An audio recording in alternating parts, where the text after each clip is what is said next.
Selain pemukiman warga, hujan deras yang mengguyur sejak Jumat kemarin juga merendam sejumlah ruas jalan nasional di Kabupaten Aceh Besar. Tingginya genangan air membuat jalan yang terendam hanya dapat dilintasi oleh kendaraan roda 4. Ruas jalan menuju pintu tol Indrapuri merupakan salah satu ruas jalan negara yang terendam banjir pasca Aceh Besar diguyur hujan lebat sejak Jumat siang. Dalam rekaman memperlihatkan genangan air mulai terlihat di depan markas lapangan udara Sultan Iskandar Muda Blang Bintang. Genangan air dengan ketinggian hingga 50 cm terlihat hingga ke pintu tol Blang Bintang. Tingginya genangan air membuat jalan hanya dapat dilalui oleh kendaraan roda 4. Sejumlah pengendara roda 2 terpaksa mendorong sepeda motor karena mati saat berupaya melintasi genangan banjir.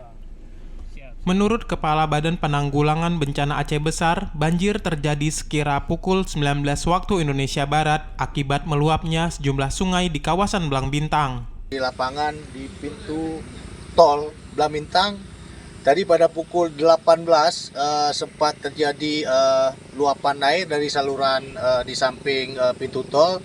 Tapi alhamdulillah hingga saat ini kami sampaikan bahwa semua sudah surut dan sudah normal seperti sedia kala. Selain jalan negara di kawasan Blang Bintang, banjir juga merendam jalan negara di Kecamatan Loknga. Berdasarkan informasi, sejumlah ruas jalan yang sempat tergenang sejak Jumat sore kini telah dapat dilalui. Dari Aceh Besar, Arman Konadi, TVRI Aceh melaporkan.